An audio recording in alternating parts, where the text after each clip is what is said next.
Nii, kiitus Jumalale. Tegeleme siis sellega, kuidas meie mõtted võivad meid vormida. Ja me räägime ikkagi tervenemisest tegelikult. Ma räägin küll päris palju kõrval muid asju ka siia juurde. Teeme lahti korra uuesti Johannese 3, 3. Johannese tähendab 1-2 siis. 3. Johannese kiri ja esimesest peatükist ja teisest salmist. Ja ma loen sulle ta kohe lainut tõlkes, sa võid vaadata meie eesti keelet tõlget lihtsalt siin kõrval. Ta ütleb niimoodi siis, armas, ma palun, et sa oleksid jõukas igal viisil ja sinu ihu oleks terve. Nagu ma tean, et sinu hingel läheb hästi ja see on jõukas. Me näeme seda, et Jumal on huvitatud meie materiaalsest olukorrast, ta on huvitatud meie hingelisest olukorrast ja on huvitatud ka meie tervisest. Ja ta tahab, et nende asjadega kõigiga läheks hästi sul. Ja see on kehtiv kõigi jaoks.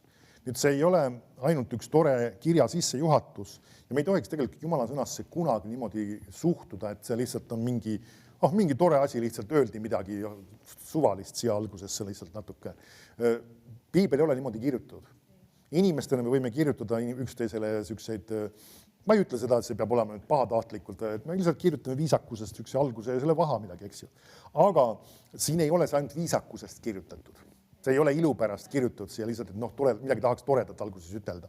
Ei, see oli Jumala tahte väljendus, see oli püha vaim, kes seda inspireeris teda ütlema. Nii et see on oluline seda, et me teame, et Jumal on huvitatud sinu materiaalsest olukorrast, on huvitatud ka sinu hingelisest olukorrast ja ka sinu tervisest. Nüüd see seos on siin ka just see väga oluline. Ta seob siis omavahel sinu hinge olukorra sinu tervisega. Nüüd see, me peame aru saama seda, et nagu öeldakse, see on üks väga oluline element. Ma millegi korra tõin selle näite, ma toon selle uuesti või mul isiklikult just oli hiljuti selline situatsioon, et nagu vererõhuga tekkisid probleemid mingi aeg juba tagasi. Ja ma hakkasin nagu Jumalat otsima selle suhtes ja Jumal nagu väga selgelt adresseeris ja näitas mulle seda, et tegelikult ma olen muretsemas. Mõtlesin, et ma nagu omast arust ei ole. Ja siis ma hakkasin analüüsima ja tegelikult oli väga palju asju, kui mingisugune teema kerkis üles, mingisugune asi tekkis üles, siis mina arvasin seda, et ma nagu planeerin ja mõtlen asja ilusti läbi, aga tegelikult see oli hoopis muretsemine. Ma saan aru, on mõningad asjad, kus sa pead tõesti planeerima asju, aga vahest on see, et sa nii-öelda istud kuskil või oled öösel nii-öelda või hakkad magama jääma ja siis sa mõtled, et seda ju ja seda ei tule ja seda tule ja mis iganes. Stopp, see ei ole praegu planeerimine. Ja see ei ole üldse aeg planeerimiseks muidugi, õhtul, kui sa magama jääd. See, kui sul on vaja midagi planeerida, midagi läbi mõelda, istu laua taha, kirjutama asjad üles ja küsi Jumala taas tarkust, aga iva on selles, et see nagu öeldakse, see on sageli muretsemine. Ja ma mäletan, Jumal ütles selle, et ma tegelema hakkasin, ma panin sellele stopi peale ja see tõmbas mul, see on siis, kui sa mõtled seda vererõhu numbrit, 10 nii-öelda numbrit vererõhu plaksti allapoole mingi aja jooksul. Lihtsalt see sama, et ma hakkasin teatud kirjakohtade üle mõtisklema ja panin stopi sellele, et nagu öeldakse, mitte muretseda. Et see on üks osa sellest. Vaata, vahel on muid asju ka vaja teha, aga Jumal võib anda sulle ka mingisuguse strateegilise asja, kus sa pead nagu mingisele asjale stopi panema.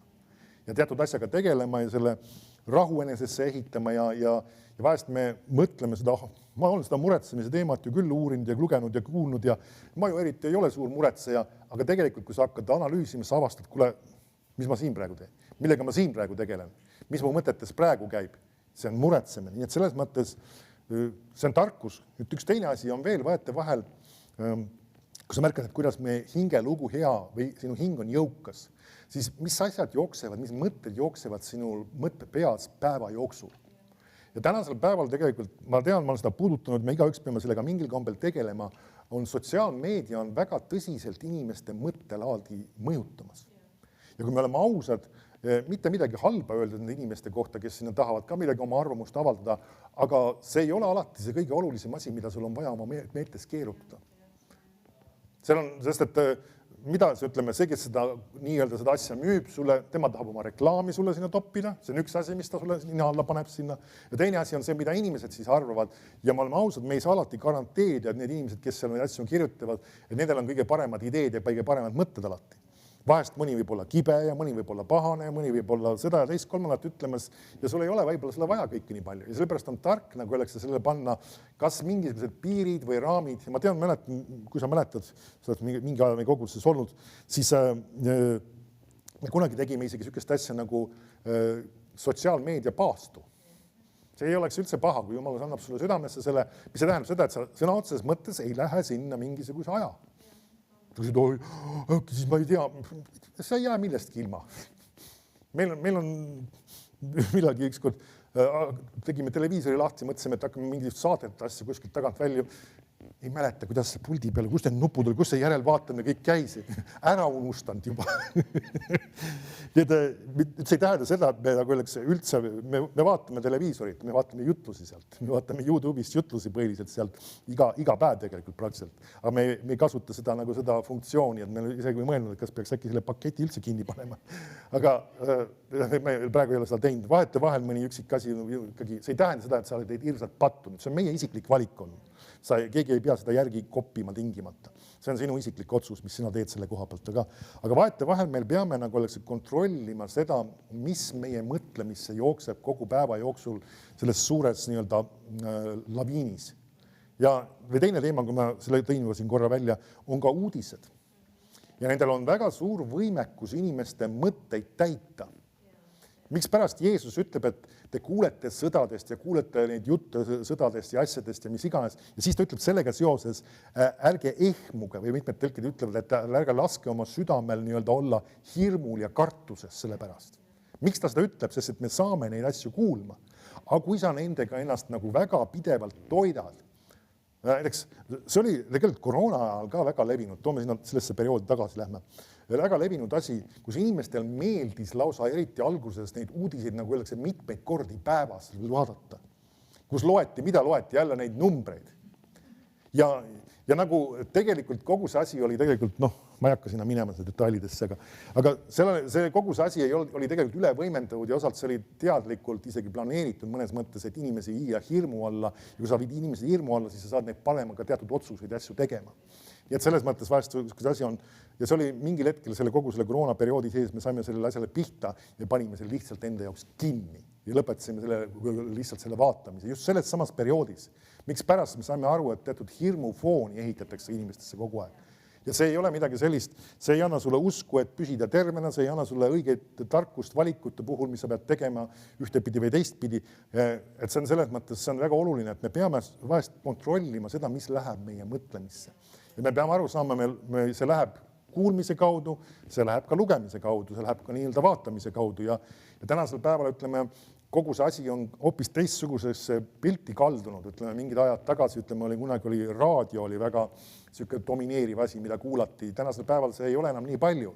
Nüüd on muutunud hoopis, mingil perioodil oli, kus televisioon oli, ütleme, kõige palju oli probleem sellega, et inimesed istuvad tundide viisi teleka ees ja nüüd see on hakanud väga palju muutuma, see on väga teistsuguseks läinud, nad ei istu enam tundide viisi teleka ees, nad istuvad sageli tundide viisi hoopis tüüpiliselt siis mobiil käes või mingisugune tahvel arvuti käes ja vaatavad nii-öelda see materjal on hoopis teistsuguseks muutunud.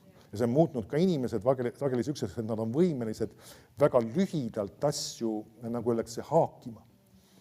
Miks on mõndes kogudustes juhtunud see, et ütleme, koguduse õpetusajad on läinud 20-minutiliseks? Sellepärast, et väga suur protsent inimesi ei ole võimelised rohkemat vastu võtma, kui me räägime just süksest mõttega kaasas olevast õpetusest. Nad on võimelised vastu võtma pikalt meelelahutust kinos või kus iganes või teatris või ütleme kas või isegi mingit filmi vaadates kuskilt internetist või mingist muust süsteemist, siis seda nad on võimelised vastu võtma. Aga kui on vaja nagu see mõttega kaasas olla ja asjasse süveneda, siis see võimekus on nii lühikeseks hakanud minema.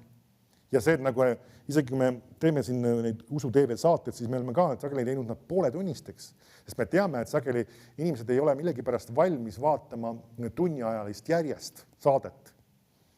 Aga kui oleks meelelahutus, kui sa vaatad, meil on televisioonis terve hulk erinevaid meelelahutuslikke saateid, mis kestavad, seal küll on väga palju muutumist ja vaheldust seal sees, mis kestavad järjest mitu tundi isegi peaaegu.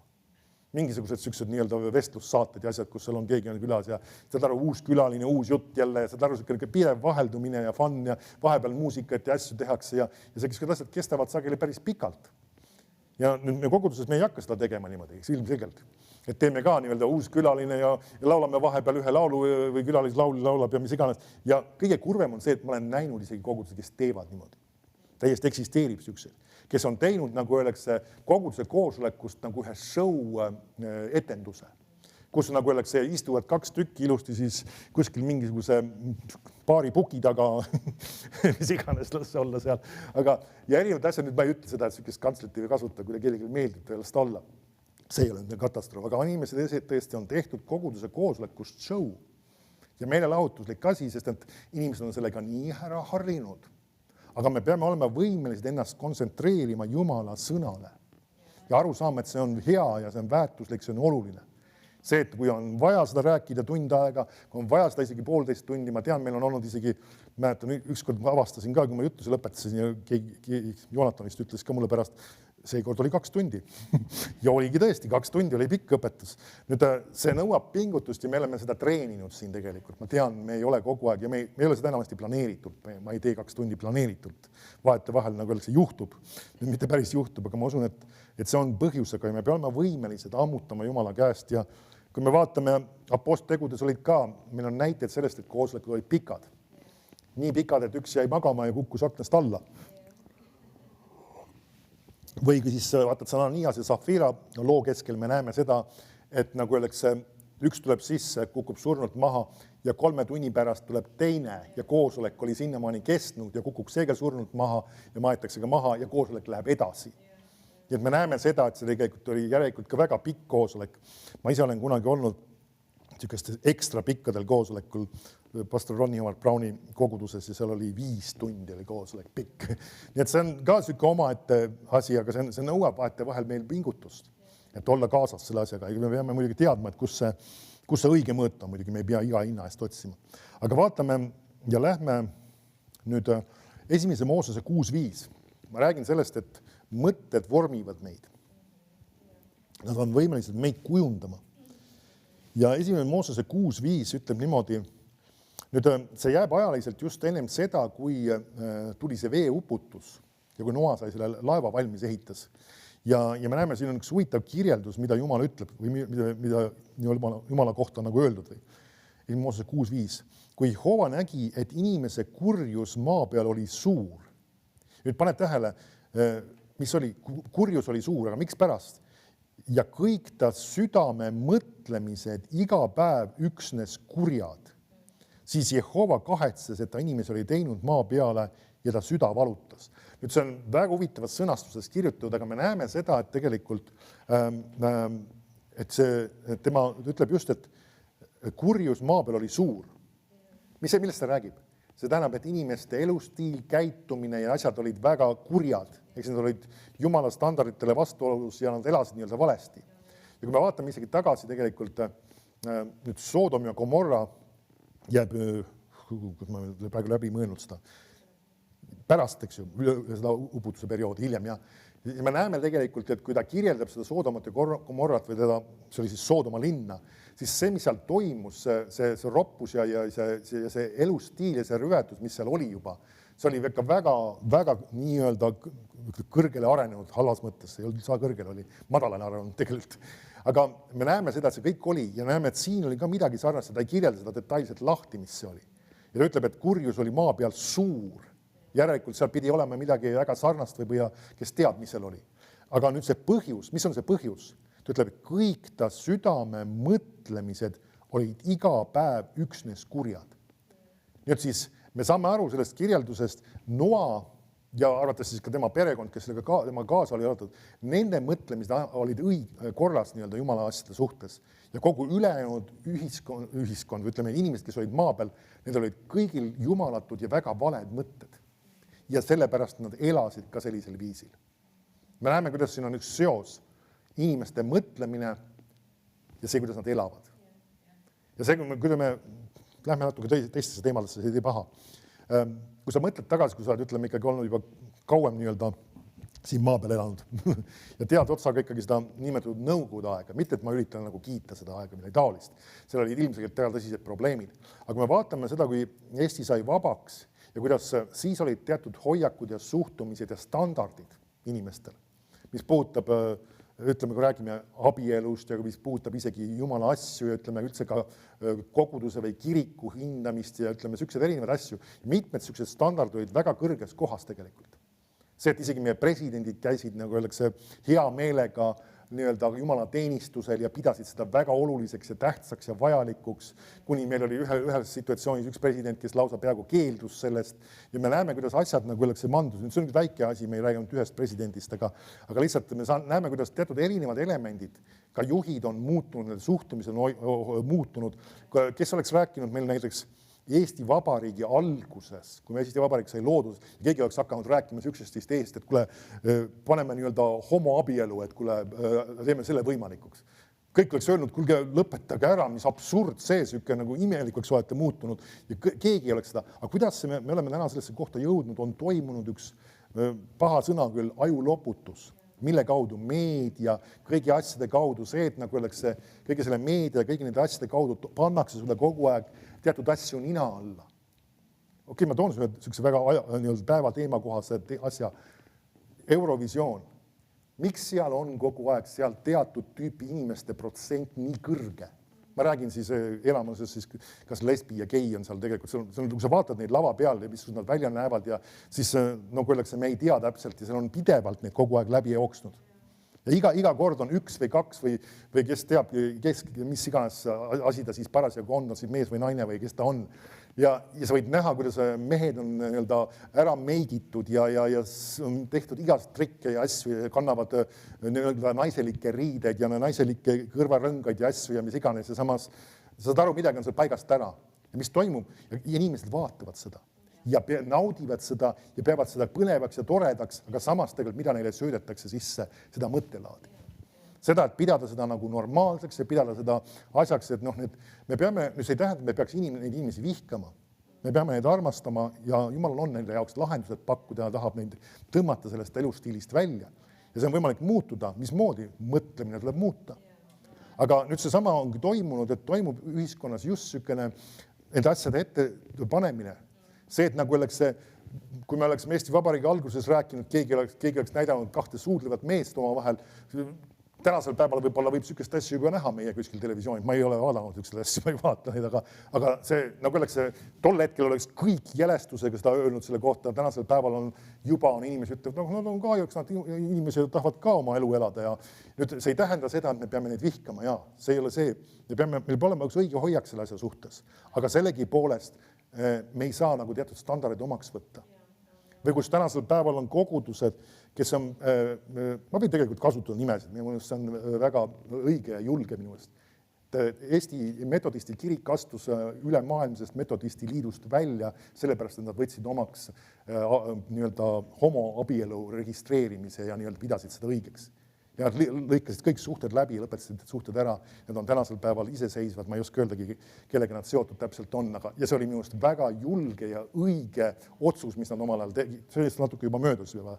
Ja kogudustel peab olema selliste asjade koha pealt, nagu öeldakse, julgust, mitte mängida ühest mängu kaasa ja kus asjad muutuvad liberaalseks ja imelikuks. Nüüd see ei tähenda mingit vihkamist, see ei tähenda mingit, vahest inimesed ütlevad, tööte viha õhutajad ja midagi taolist ja inimesed vahest tahavad, nagu öeldakse, inimeste suid kinni panna sel teemal. Aga me peame aru saama, et Jumal on armuline ja me näeme, kuidas siin ka need mõtted olid muutunud niivõrd imelikuks ja sellepärast Jumal, me näeme tegelikult, tuli ka see uputus ja Jumal hävitas kõik need inimesed maa pealt tol hetkel. Nüüd see ei pea, nagu öeldakse, korduma ja me näeme, et sellisel kujul ta ilmselt ei kordugi, aga mis see toimub jällegi mõtlemisest asjad hakkavad peale. Mõtlemisest hakkavad asjad peale. Et me peame seda jälgima, mida meil ette söödetakse, mida me mõtleme, mis keeleb meie mõtetes. Ja kristlasena me oleme tegelikult väga kontrastses kohas või sellises väga teistsuguses kohas kui see maailm. Sest meie ümber on väga palju igasuguseid omapäraseid või veidraid mõtteid, millele me ei saa lihtsalt alla kirjutada. Vaata korra teine Korintlastele 4.3. Ütleb niimoodi. Ütleb, kui nüüd ka meie evangeelium on kinni kaetud, teine Korintlastele 4.3, siis see on kinni kaetud nende eest, kes hukka lähevad. Nüüd pane tähele, kelle uskmatud meeled räägivad siis just mõtlemisest. Selle maailma Jumal on teinud sõgedaks, sõna sõge tähendab siis pimedaks nagu. Et neile ei paistaks Kristuse au evangeelmi valgus, kes on Jumala kuju. Loen uuesti ja vaatame seda algusest peale. Ta ütleb, et et see evangeelium on kinni kaetud nende eest, kes hukka lähevad ja nende uskmatud meeled selle maailma jumal. Ta nimetab kedagi selle maailma jumalaks, aga sa märkad, see on väikse tähega ja see on õieti. Ja ta räägib kuradist. Ja mida ta on teinud nende inimestega? Ta on teinud nende inimeste mõtlemise nii-öelda nagu pimedaks, et nad ongi teatud ideid ja asju söödetakse inimestele juba ka väiksest peale ette. Et nad teatud kombel mõtleksid, et nad peaksid seda nagu oleks mitte õigeks, et nagu oleks see Jumalat võiks olemas olla või ütleme, mis iganes, erinevatesse hakkab isegi haridussüsteemist peale, kuidas lastele pannakse teatud asju sisse. Nüüd see ei tähenda seda, et lapsed ei või käia koolis. Meie poisid on mõlemad tavalises nii-öelda koolis käinud, aga me oleme pidanud nagu oleks panema paika selle, et on mõningad printsiibid ja asjad, mida meie ise õpetame neile, mis on õiged ja mida me ei saa sealt koolisüsteemist omaks võtta. Sest et sellel sageli on mõningad sellised teemasid ja asju, millele sa lihtsalt ei saa alla kirjutada. Ja vahest lapsevanemad peavad nendes asjades olema ikkagi väga konkreetsed ja julged. Ma lihtsalt toon ühe vanema näite, see jookseb küll sellesse aega, kui Joonatan käis lasteaias. Mõtlen, oli see lasteaed? Jah, oli see lasteaiaperioodist, kus me alguses teema tekkis vist. Ja otsaga tegelikult oli juba koolis ka hiljem. Aga selle alguses lasteaias, siis nendel oli see niinimetatud volbriöö tuli. Ja siis nad tegid neid mingisuguseid nõiapäevasid. Ja me põhimõtteliselt nagu oleks see last sellel päeval üldse ei saatnudki lasteaeda. Ta jäi lihtsalt koju sel päeval. Ja me ei hakanud sellest skandaali tekitama, aga siis tekkis probleem, et mingisugune muusikatund või asi oli neil ja siis oli see mingisugune nõialaul seal käis või mingisugune mis iganes. Ja Joonatan põhimõtteliselt ei laulnud kaasa. Ja lauluõpetaja oli pahane tema peale ja nagu kuidagi korrigeeris seda ja nii-öelda pani teda paika. Ja siis see jõudis meieni ja me läksime lausa koolidirektori jutule. Ütlesime, et meil on teatud printsiibid ja ta ei peagi laulma selliseid laule kaasa. Ja meie ei ole sellega nõus isegi, et ta laulab selliseid laule kaasa.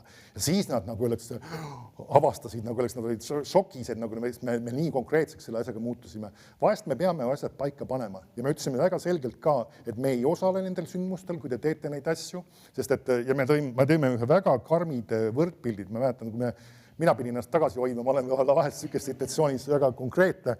Koolidirektoriga rääkides ma tõin ka selle välja, et te ei tee ju selliseid toredaid mängu nii-öelda päevi, et nagu mängime täna prostituute või midagi taolist. Et see on ju olnud mäng, see ei ole ju päriselt, te ei tee ju selliseid asju. Aga samamoodi seesama nõidade mängimine ei ole minu jaoks, see ei ole nali. See on teatud vaimne asi, need inimesed mängivad vaimsete asjadega ja me ei saa mängida mingisugused nõidasid seal ja teha seda ja teist ja kolmandat asja. Ja me olime üsna konkreetsed nende asjaga ja pärast seda nagu oleks iga väiksema asja peale isegi küsiti, mingisugune etendus oli, kus Joonatan pidi vist röövlit mängima. Ja see oli niisugune isegi positiivne röövel oli seal selles mõttes, mis on see Kaspar, Jesper ja Joonatan, olete vist kuulnud neid mingist 3 toredast, nad olid positiivsed tegelased tegelikult seal vist isegi. Et kas ta võib seal röövlit mängida? Siis me ütlesime, et võib küll, et see ei ole väga hirmus. Aga et see just seesama, et vahel me peame olema konkreetsemad ja mitte nagu alla kirjutama teatud asjadele, et sellega me ei nõustu, me ei kirjuta alla. Ja need asjad, mis meie ümber toimub lasteaedades ja koolides, vahest üritakse lastesse panna väga veidraid asju. Ja vahest me peame olema sõnakad, vahest me peame leidma muidugi selle tasakaalu, sa ei pea kõigiga kaklema alati. Aga me selles situatsioonis tundsime, et nagu me peame midagi teada andma, sest et Joonatal taheti vist paika panna. Ma ei tea, kas hindeid vist seal küll ei pandud, aga ta sai väga otsese korrigeeringu osaliseks, aga ta oli omal valikul. Meie isegi talle ei ütelnud, et sa ei pea seda laulma kaasa. Aga ta sai aru, et seda ma ei laula lihtsalt kaasa kogu lugu. Sükest laulu mulle ei sobise. Ja see on õige, ma arvan, et ei peakski laulma sükest laulu kaasa. Mis iganes, ta võib olla isegi, mis iganes väga tuntudki mingi nõialauluka. Vist oligi äkki see mingisugust tuntumaid. Aga lähme tagasi nüüd. Lähme korra, me räägime sellest, et Jumala sõna võib meid vormida. Ja lähme Jesaja 18.2. Ma seda kasutasin siin ühe korra ka, aga see on üks hea kirjakoht. Jesaja 18.2.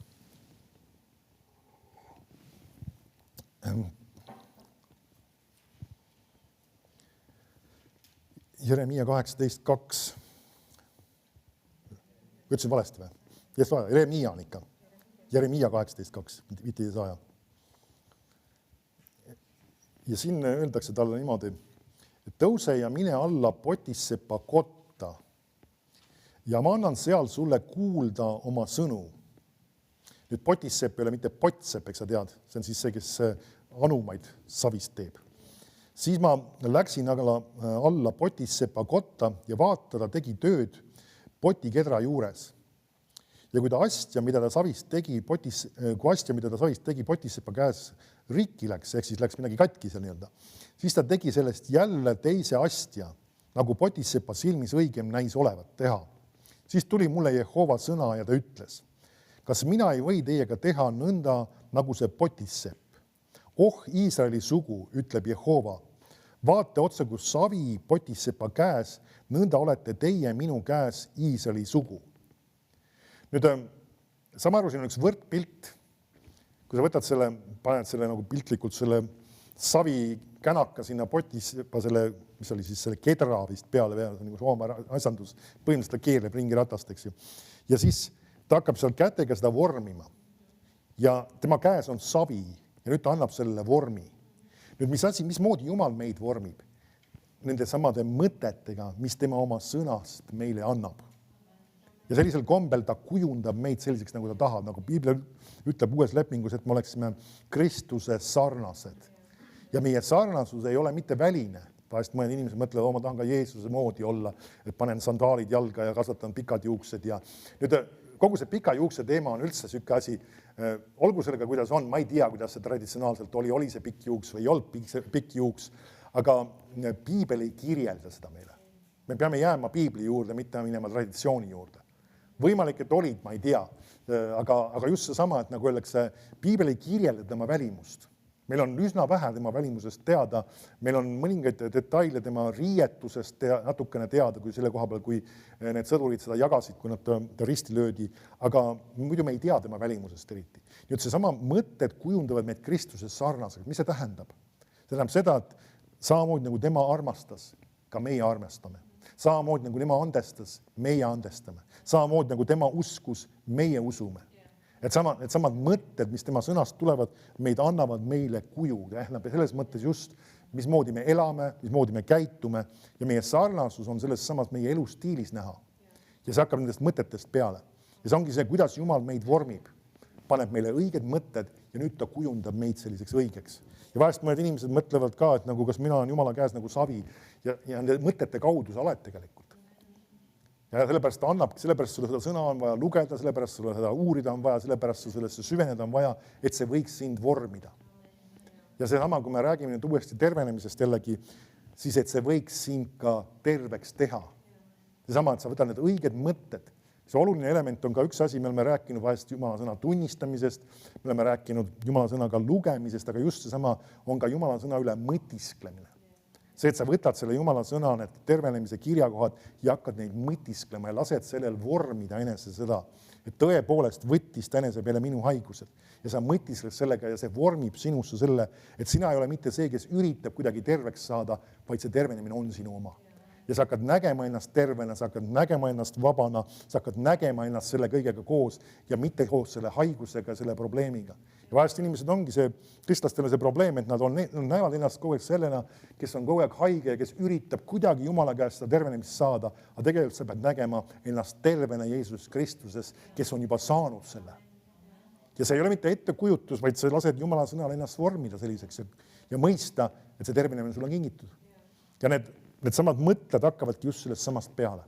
Amen. Amen.